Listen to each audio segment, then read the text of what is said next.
आपके सामने जो गाड़ी खड़ी है उसे बताने की जरूरत नहीं है मुझे कि ये गाड़ी कौन सी है। इस गाड़ी का ऑरा है ही अलग भाई, टोरे में चलती है गाड़ी, सही है। ये है Scorpio N, big daddy of SUV, और ये है इसका Z8 सेलेक्ट मॉडल। अगर आप एक वैल्यू फॉर मनी एसयूवी चाहते हैं और अंडर 20 लाख के आसपास चाहते हैं कि 20 लाख 21 लाख मैक्सिमम तक का बजट है आपका, तो ये वेरिएंट सबसे अच्छा रहेगा। और मैं आपका रीज़न भी बताऊंगा, आपको ओनर से पूछ के भी बताऊंगा ओनर ने क्यों खरीदी है, मतलब क्या रीज़न था Z8 सेलेक्ट लेने का, क्या क्या फ़ायदे हैं गाड़ी में, क्या क्या फीचर्स हैं, सारी चीज़ें डिटेल में बात करेंगे। A to Z हम इस वीडियो में बात करने वाले हैं कि गाड़ी की कॉस्टिंग कितनी है, क्या क्या फीचर मिल जाते हैं, और Z8 और Z8 सेलेक्ट में मेनली खास डिफरेंस आपको क्या देखने के लिए मिल जाता है कि Z8 सेलेक्ट में जो इसमें Z8 में आता है और Z8 सेलेक्ट में नहीं आता है, क्या वो वैल्यू फॉर मनी और प्राइस डिफरेंस की बात करेंगे। बात करते हैं मेनली एक लुक वाइज, आपको बाहर से दिखा स्टार्टिंग से देखते हैं। फ्रंट में आते हैं तो आपको LED हेडलैम्प मिल जाते हैं, साथ में प्रोजेक्टर मिल जाते हैं LED हेडल्स के साथ। ये इस फ्रंट से लुक प्रोफाइल आ जाएगी इसकी। ग्रिल में क्रोम की फिनिशिंग मिल जाती है।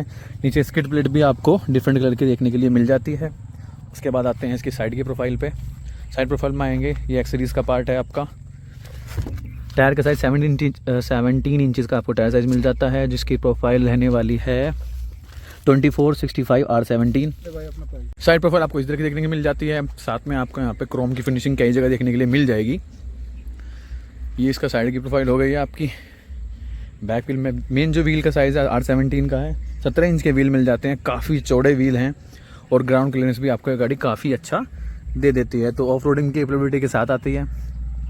सबसे अच्छी बात है इस गाड़ी की इसकी बैक प्रोफाइल की साइड पे। बैक प्रोफाइल में आते हैं तो आपको कुछ इस तरह के लुक देखने के लिए मिल जाती है। यहाँ पे बड़े बड़े इसके हेडलैम्प्स देखने के लिए मिल जाते हैं, और इसी प्राइस में आपको एंड्रोनिक्स का भी जो फीचर है, आपको सब्सक्रिप्शन लेना पड़ता है अलग से, वो फीचर भी देखने के लिए मिल जाएंगे, जिसका लोगो है ये रहा।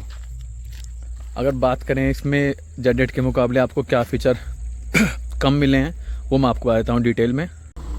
अगर आप बाहर से कंपेयर करना चाहते हैं ना Z8 को इसमें, तो आप बिल्कुल भी कंपेयर नहीं बता पाएंगे गाड़ी में डिफरेंस क्या है। जो मेनली डिफरेंस देखने मिलेगा बाहर से अगर बताना चाहेंगे तो यहाँ पे रिक्वेस्ट सेंसर आता है, वो भी सिर्फ ड्राइवर वाली साइड आएगा, जो आपका पैसेंजर साइड वाली पे नहीं देखने के लिए मिलेगा। दूसरा ORM ऑटो फोल्ड हो जाते हैं Z8 में, इसमें नहीं होंगे। उसके अलावा आपको ऑटो सेंसिंग मिल जाती है, वाइपर मिल जाते हैं, और ऑटोमेटिक हेडलैम्प्स मिल जाते हैं। ये तो हो गया आपको जो बाहर से आप गैस कर सकते हैं। अदरवाइज गाड़ी कहीं से कहीं तक की भी ये नहीं बता सकते कि इस गाड़ी में आपका डिफरेंस ये है। अब चलिए ऑनर से बात कर लेते हैं कि उन्होंने 5-6 गाड़ियाँ आती हैं इस प्राइस रेंज में। हैरियर आती है, उसके बाद आपका MG हेक्टर आती है, सफारी आती है। इन्होंने ये गाड़ी ही क्यों ली, XUV 700 भी आती है, उस बारे में बात करेंगे कि स्कॉर्पियो के फ़ैन थे या क्या और रीज़न था, बात करते हैं, ठीक है। और आपको अंदर के फीचर भी दिखाऊंगा, अंदर इसमें क्या क्या मिल जाता है। और अक्षय जी कैसे हैं आप? मैं बढ़िया हूँ। ये क्वेश्चन था मेरा, जैसे इस प्राइस रेंज में आते हैं तो आपको बहुत सारे इवेंट ऑप्शन मिल जाते हैं, जैसे XUV 700 भी आती है, MG हेक्टर भी आती है, सफारी भी आती है, और टाटा हैरियर भी आते हैं। तो आपने स्पेसिफिक रीज़न था इसे लेने का? बस पिताजी को स्कॉर्पियो पसंद थी तो स्कॉर्पियो लेनी। मैं शुरू से पिताजी स्कॉर्पियो लवर रहे हैं, तो कोई दिक्कत नहीं है ऐसी। हाँ, मतलब वो पहले क्लासिक रही होगी आप लोगों के पास, मतलब पहले वाली क्लासिक से थी, सफारी भी थी, पर अब उन्हें यही चाहिए थी तो ये। बढ़िया है, बढ़िया। और इस मॉडल में आपको सनरूफ भी मिल जाते हैं, देख सकते हैं आप। 1 टच ओपन और 1 टच क्लोज के साथ आएगी। तो प्राइस वाइज जाऊँ तो ये मॉडल मुझे बहुत अच्छा लगा। इन्फोटेनमेंट सिस्टम मिल जाता है, ये भी सेम आता है, कुछ खास चेंज नहीं आएगा। सेम आपको स्पीडोमीटर मिल जाता है देखने के लिए। फीचर ऑलमोस्ट सेम मिल जाएंगे। एक तो आपको ORM कंट्रोलर नहीं मिलेगा, बहुत स्पेसिफिकली जाते हैं तो Z8 में। इलेक्ट्रिक है, क्लोज नहीं होंगे, फोल्डेबल नहीं, मतलब एडजस्टेबल है, एडजस्ट आप फोल्ड नहीं कर सकते, ORM फोल्ड नहीं होंगे। बाकी तो ऑलमोस्ट फीचर सेम है। एक यहाँ पे ऑटो का मिल जाएगा आपको, लाइट में ऑप्शन मिल जाएगा ऑटो का, और दूसरा वाइपर का ऑटो का मिल जाएगा। अदरवाइज गाड़ी बहुत बढ़िया है हर चीज़ से लेके। अगर आप एक पैसेंजर साइड पे बैठे हुए हैं तो आपको कंट्रोल मिल जाती है। यहाँ पे लेदर फिनिशिंग की साइड देखने को मिल जाएगी, है प्लास्टिक लेकिन लेदर फिनिशिंग वाली है। यहाँ पे लेदर है इस जगह पे। उसके अलावा पियानो फिनिशिंग के साथ आपको कंट्रोल मिल जाते हैं। फ्रंट पे आएंगे, यहाँ पे भी ये लेदर है, लेदर फिनिशिंग मिल जाती है। स्कॉर्पियो इनका लोगो मिल जाता है। 6 एयरबैग मिल जाते हैं इस वेरिएंट में आपको। अच्छे खासे मोड मिल जाते हैं, ड्राइविंग मोड भी मिल जाते हैं 3, जिप जैप जूम, तो उस हिसाब से इसकी पावर को आप कंट्रोल कर सकते हैं। और सीटिंग पोस्टर की बात करें तो काफ़ी अच्छी सीटिंग है। आप जो ड्राइवर साइड की सीट को भी, ये बताइए जिसे आपने परचेज किया है Z8 सेलेक्ट, ये सेलेक्ट है, और Z8 में और Z8 सेलेक्ट में कितना प्राइस डिफरेंस था? ऑन रोड की बात करते हैं, एक्स शोरूम में कोई फायदा नहीं है। देखो अराउंड 1 लाख होगा। 1 लाख मतलब 1 लाख वैसे मैंने कंफर्म किया 1,20,000 था, बट आपने में भी आपका कुछ जुगाड़ होगा अपने 1 लाख, फिर भी 1 लाख रुपए बहुत वर्थ करता है जो फीचर के हिसाब से बात करते हैं तो।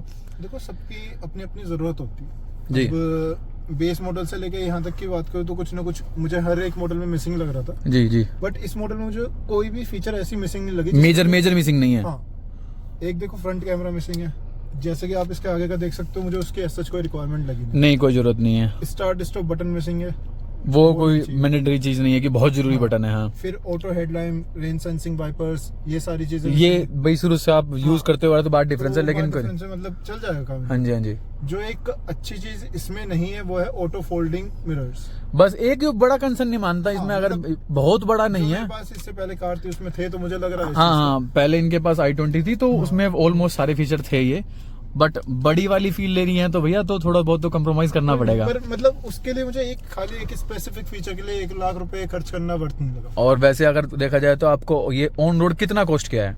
ये मुझे कॉस्ट किया 21,20,000। 21,20,000 मतलब हाँ जी, 21,20,000 मतलब वो ये आपके 21 लाख के रेंज में हाँ जी। देखा जाए तो सबसे बेस्ट है गाड़ी। अगर इसे कंपेयर करें हम इसको XUV 700 से महिंद्रा की है वो भी, तो आप क्या कहना चाहिए? अगर आपको फीचर वाइज जाना तो आप XUV पे चाहिए, बट जो उसकी सेटिंग है वो इससे थोड़ी लोअर साइड पे है, इसकी सेटिंग थोड़ी ऊंची है, बैठ के मतलब जो प्रेजेंस इसके अंदर आती है वो XUV के अंदर नहीं आती। ये था मेन रीजन आपका स्कॉर्पियो लेने का ना, रोड प्रेजेंस है, टोरा चाहिए ना भाई को, ऊंची गाड़ी चाहिए।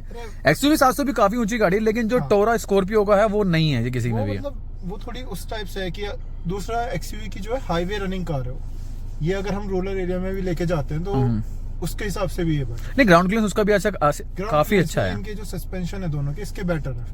मेनली कहा जाती है रफ एंड टफ में आ हाँ, जाती ये है, rough and वो tough है। थोड़ी क्लासिक और लग्जरी वाली फील देने के लिए है। वो लग्जरी कार है, ये रफ एंड टफ है। आप देखो तो दोनों की प्राइसिंग सेम थे, इवन XUV पे 2 लाख का डिस्काउंट भी चल रहा था, उसके अंदर फीचर्स इससे ज्यादा थे। हाँ, But- प्राइस रेंज वही बैठेगी। हाँ, सेम प्राइस हाँ, रेंज हाँ। बढ़ रही थी, फीचर उसके अंदर ज्यादा थे, पैनोरामिक सनरूफ वगैरह या देखो फोल्डेबल मिरर, सब कुछ मिल रहा था। मेरे पास भी गाड़ी है उसमें भी सनरूफ है, लेकिन मैं एक सनरूफ को ना एक बहुत बड़ा फीचर नहीं मानता। ये बच्चे का दिल खुश हो जाता है। बस ये मैं कह रहा हूँ, अगर आप एक डेली रन में कार कर रहे हो तो ये मुश्किल से मुश्किल 2 या 3 बार सनरूफ खुलेगी आपकी 1 साल में। हाँ बिल्कुल, कभी कभार कभी कोई कभार। बच्चे आ गए या फिर कोई जिस और पे गाड़ी दूसरा जो- सनरूफ वाली गाड़ी नहीं होगी ना, हाँ। वो ही करेगा बाहर निकलना है मुझे, और मैं कह रहा हूँ वो 3 सेकंड बाहर रहेगा, अंदर आ जाएगा, भाई बहुत मच्छर लग रहे हैं, धूल उड़ रही है, बंद आ जाएगा। दूसरा पैनोरामिक सनरूफ का जो सबसे बड़ा नुकसान मुझे लगता जी। है, अब मान लो जैसे यही है, हम खोल रहे हैं अपने, जी तो आप देख सकते हो कि पानी के ड्रॉपलेट के निशान है। हाँ इसकी हाँ, मेंटेनेंस बहुत हाई है, पूरी सनरूफ पे ऐसे निशान रहते हैं। ये तो और है, ये मान तो लो है। कभी आपने गलती से किसी पेड़ के नीचे खड़ी कर दी तो ओ sunroof भाई, पे समझ सकते हो ना? पक्षियां जो आतंक मचाएंगे वो आप हाँ। समझ सकते हैं। आप अगर कार ओनर है तो समझ सकते हैं पेड़ के नीचे खड़ी करने का नुकसान क्या होता है। बहुत लोग छाई की वजह से लगा देते हैं गाड़ी सेफ करने की, लेकिन वो गंदी होगी, साफ नहीं बहुत रहेगी। बुरा हाल हो जाता है उसका। अगर वैसे देखा जाए तो गाड़ी बहुत प्यारी है, वैल्यू फॉर मनी वेरिएंट मानता हूं मैं। अगर आप एक 21-22 लाख की गाड़ी में लेने की सोच रहे हैं तो इससे अच्छा मॉडल ऑप्शन आपके पास नहीं होगा, क्योंकि महिंद्रा की स्कॉर्पियो है, काफी बड़ी गाड़ी है। अगर वैसे आ जाऊं हाइट वाइज तो ये स्कॉर्पियो की जितनी ऊंची हो जाती है, सॉरी फॉर्च्यूनर कितनी ऊंची हो जाती है। स्कॉर्पियो क्लासिक भी काफी ऊंची है, लेकिन ये उससे भी ऊंची है।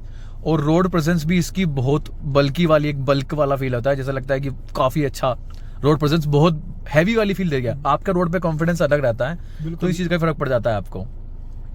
अब दूसरा ये है कि अभी जब मैं गया Z6 Z4 इन पे डिस्काउंट चल रहा था 50-50 हजार का, जी जी बट स्टिल 50,000 के डिस्काउंट, जी। मतलब थोड़ा बहुत ऊपर भी एक्स्ट्रा मिल ही रहा था, बट डिफरेंस में कितना भी मैनेज कर लो, जो फीचर्स इसके अंदर थे वो कवर ही नहीं हो पा रहे थे। मतलब Z2 तो मैंने बहुत पहले हटा दिया था, क्योंकि नहीं, जेट तो बहुत बेसिक हो जाता है। देखो बिल्कुल आपको बस basic था। दिखाना है कि गाड़ी है आपके पास तो है, एक कुछ मैंडेटरी फीचर है वो आपकी गाड़ी में जरूर होने चाहिए। देखो एक तो Z2 थोड़ा अंडर पावर है, जी जी, Z4 भी थोड़ा अंडर पावर है, इनमें Z6 से इंजन का proper- डिफरेंस है, हाँ, इंजन का डिफरेंस है। हाँ जी, Z6 से मिलता है हमें सब कुछ। Z6 पे था 50,000 का डिस्काउंट, उसमें फिर अगर मैं एक्सेसरीज भी ऐड करता कुछ तो वो मुझे पड़ रही थी 19.5 की। जी बट पहला जो मतलब मेरे पर्सपेक्टिव से Z6 तक केवल 2 एयर बैग्स हैं, जी। मुझे 6 एयर बैग्स चाहिए थे। नहीं देखो, सेफ्टी आप नहीं, बहुत लोग इस चीज में बहुत कंसर्न लोग इस करते चीज हैं को नहीं करते, बट मैं नहीं कर सकता। भाई। कोई नहीं चाहता किसी गाड़ी का एक्सीडेंट हो, लेकिन इन केस होता है भाई, दुर्घटना किसी के साथ भी हो सकती है। नहीं पता। हाँ। फिर प्रोजेक्टर हेडलैम्प्स मेन चीज जो मुझे आपकी गाड़ी को अट्रैक्टिव बनाते हैं, लुक बदल देती है, और रात में बहुत ज्यादा डिफरेंस है दोनों के। LED प्रोजेक्टर है इसमें तो बहुत हाँ, सुंदर है, बहुत मतलब ज्यादा रोड difference प्रेजेंस पे अलग दिखती है। व्हाइट कलर की लाइट का खैर अलग ही वो मजा फिर आता है। इसका इंटीरियर पूरा लेदरेट हो गया, सीट कवर की कोई जरूरत नहीं है। जी जो फुट रेस्ट है वो उसमें हम अलग से लगवाते, इसमें पहले ही आ गए, जी जी जी। कोई एक्सेसरीज की इसमें रिक्वायरमेंट नहीं थी। फिर उसके बाद मतलब मेजर तो यही था कि इसके अंदर अलॉय भी आ गए फिर। नहीं देखो, आप अगर Z6 में जाते हो तो कोई फायदा नहीं, मैं नहीं मानता, मैं सजेस्ट नहीं करता किसी देखो को। Z6 मतलब कुछ बेसिक एक्सेसरीज के साथ, फुट रेस्ट, मैट वगैरह और सीट कवर के साथ 19.5 के आसपास आ रहा था वो। जी जी, इसमें अगर मैं केवल प्रोजेक्टर और लोहे की बात करूं तो वो 1.5 लाख का डिफरेंस कवर कर देता है। आराम से कर देते हैं। आप आफ्टर मार्केट भी लगाते हो ना, हाँ। मैं कह रहा हूँ करोल बाग जाके भी लगवाओगे तो 60-70 हजार रुपए से कम के अच्छी खासी अलॉय नहीं मिलेंगे। 25,000 के DRLs थे। जी, तो मोटा मोटा 2-3 चीजों से इतना ज्यादा डिफरेंस कवर हो रहा था कि बाकी फीचर्स को काउंट करने की रिक्वायरमेंट ही नहीं थी। नहीं अगर मैं फीचर वाइज तो कह रहा हूँ, देखो मैं कार लेने वाला बंदा हूँ, उसे क्या चाहिए, सनरूफ चाहिए। सनरूफ, गाड़ी में सनरूफ है, उसे चाहिए उसका म्यूजिक सिस्टम हो, जो कि मिलता है हमें एंड्रॉइड ऑटो मिलता है, एप्पल कारप्ले मिलता है, वो भी वायरलेस मिलता है। वायरलेस चार्जिंग जो एक बहुत लग्जरी फीचर माना जाता है आज के टाइम में, वायरलेस चार्जिंग है गाड़ी में, ये फीचर भी है इस गाड़ी में, ठीक है। सिलेक्ट में ड्राइविंग मोड मिल जाते हैं, उसके अलावा आपको ओवरऑल और गाड़ी ये हर किसी में देखने नहीं मिलेगा। इमरजेंसी सोर्स बटन भी है, ठीक है, कुछ होता है इनकेस तो इसके थ्रू भी आप हेल्प ले सकते हैं। ये सोचो कि एक जो मैंडेटरी नीड्स हैं गाड़ी को लेके लोगों की, वो सारी पूरी कर दी है गाड़ी। बस एक भाई का कंसर्न है कि इसमें ऑटो फॉल्ट होते तो अगर वो हो जाते तो काम मतलब कि फिर इसके हिसाब से उस गाड़ी में भाई के हिसाब से कोई गाड़ी कमी होती नहीं। आपने मुझे बताया था कि आप महिंद्रा की साइट पे कुछ है जिसमें नहीं है, वो बताना चाहेंगे? जब हम mahindra.com पे एक्सप्लोर कर रहे थे इसकी फीचर्स वगैरह को, तो वो डायरेक्ट टॉप मॉडल से कंपेयर करता है। जी जी, तो उसमें इसमें उन्होंने टिक कर रखा है ऑटो रेंज सेंसिंग वाइपर्स, जो कि इसके अंदर प्रेजेंट नहीं है। मतलब वो कह रहे हैं Z8 सेलेक्ट में ऑटो रेंसिंग पावर दे रखे हैं, लेकिन अगर आप जाओगे ऑन साइड जाके लेते हो तो वो अवेलेबल नहीं है। नहीं है। फिर मैंने महिंद्रा के शोरूम में जहाँ से मैंने ली वहाँ बात की, तो उन्होंने मुझे बताया कि वो ऑटोमेटिक वेरिएंट में आते हैं। जी, एक बार को मुझे लगा शायद मैंने कुछ पढ़ने में मिस्टेक कर दी होगी, फिर मैंने दोबारा एक्सप्लोर किया तो वो मैनुअल वेरिएंट के अंदर भी दिखा रहा है उसको। वो तो महिंद्रा वालों की गलती, महिंद्रा वालों की गलती सही करनी चाहिए। जो गलत है भाई, यूजर मतलब देखने के लिए, मान लो कोई बंदा लेने आएगा तो एक छोटी फीचर के लिए नहीं लेगा, लेकिन अगर उससे कोई चीज मिल रही है आपकी साइट पे और आप जाके शोरूम पे नहीं लोगे तो देखो जी थोड़ी तो वैल्यू घटेगी। कि जो हम लोगों को टेस्ट ड्राइव के लिए मिलता है वो हमेशा टॉप मॉडल ही देते हैं हमेशा। टॉप मॉडल की टेस्ट ड्राइव ले ली। Z8 सेलेक्ट को हमने ज्यादातर देखा कि भाई इंटरनेट पे क्या इसके अंदर है, क्या जी जी जी। फीचर्स के लिए हमने थर्ड पार्टी साइट पे न जाके महिंद्रा पे देखा कि भाई क्या है। नहीं, बहुत से यूट्यूबर रिव्यू भी करते हैं, आपको प्रॉपर नहीं मिल पाएगा भाई, कुछ वो मिस कर देंगे, कुछ चीजें आपसे मिस हो जाती हैं, आप स्किप कर दोगे। हम महिंद्रा की साइट पे इसलिए गए कि वहाँ पे जो इन्फॉर्मेशन प्रेजेंट होगी उससे ज्यादा करेक्ट तो किसी के पास नहीं होगी। जी जी जी जी, बट उन्होंने वहाँ पे इनकरेक्ट इन्फॉर्मेशन डाल रखे हैं, तो क्या बोले। सही बात है। चलो जी, ये गाड़ी का मैं आपको दिखाता हूँ दोबारा अच्छे तरीके से। अंदर से मैंने दिखा दिया फ्रंट कैसा है। रियर सीट पे आते हैं, आपको ना डुअल टोन में आपको सीट मिल जाती है, ब्लैक एंड ब्राउन में, जो कि एक प्रीमियम फील देंगे आपको कहीं से भी। जो आर्मरेस्ट है उसकी क्वालिटी भी काफ़ी अच्छी है। स्टोरेज मिल जाती है आपको यहाँ पे, स्पेस कम है थोड़ा सा बट काफ़ी है, मोर देन सफिशिएंट है। यहाँ पे आपको रखने के लिए कप होल्डर मिल जाते हैं, सिंपल है, वायरलेस चार्जिंग मिल जाती है, अच्छा खासा स्पेस आपको ग्लव बॉक्स में मिल जाता है। ओवरऑल गाड़ी की लुक बहुत अच्छी है। मैं आपको रियर सीट का भी दिखाता हूँ कंफर्ट कैसा है। जो मैं कंसर्न फेस करता हूँ, या अगर कोई लंबी हेड वाला बंदा फेस करता है, उसे अंडर थाई सपोर्ट नहीं मिलती बहुत सी कारों में, फ्रंट सीट पे भी और रियर सीट पे भी। मैं आपको वो भी दिखाता हूँ इसका कैसा है। अब रियर सीट पे आते हैं, आपको कुछ इस तरह की फील देखने के लिए मिल जाती है। आपको 2 AC रेड मिल जाते हैं, उसके अलावा कंट्रोल AC कंट्रोल मिल जाते हैं, टाइप C चार्जिंग पॉइंट मिल जाता है। उसके अलावा आपको पीछे भी कप होल्डर्स देखने के लिए मिल जाते हैं, जो अच्छा खासा आर्मरेस्ट का भी काम करते हैं, कप होल्डर्स भी हैं। जो रियर सीट है उस पर भी काफ़ी अच्छा स्पेस है, मतलब कि आप स्पेस से कंप्रोमाइज़ नहीं किया है महिंद्रा ने। लुक वाइज से ले लो, आपके सामने आप इस गाड़ी में जहाँ से देखोगे तो कंफर्ट लेवल बहुत ज़्यादा अच्छा है भाई, कोई कहीं से कहीं तक दिक्कत। अगर आप एक XUV प्लान कर रहे हो तो इस गाड़ी को एक बार ट्राई करके जरूर देखना, Z8 सेलेक्ट। बात करें अगर मैं इंजन की बात कर लूँ तो गाड़ी अंडर पावर कहीं से नहीं है। 2.2 लीटर का इंजन मिल जाता है जो 370 Nm का टॉर्क देता है, जो काफ़ी है, ठीक है जी। पावरफुल गाड़ी है, कहीं से कहीं तो फील नहीं होगी। ऊंची गाड़ी है, कॉन्फिडेंस लेवल बढ़ जाता है। तो रोड प्रेजेंस से लेके, पावर लेके, इंजन से लेके, फीचर से लेके, ये गाड़ी टॉप एंड मानता हूँ मैं नहीं मानता कि इससे ऊपर अब आप खर्च करना चाहो तो पैसा आपके पास कुछ भी ले सकते हैं। लेकिन ये देखो गाड़ी की जो लुक है, मतलब रोड पर चलती हुई गाड़ी किस तरह से लगेगी आप देख ही सकते हैं कि अच्छा खासा एग्जाम्पल है।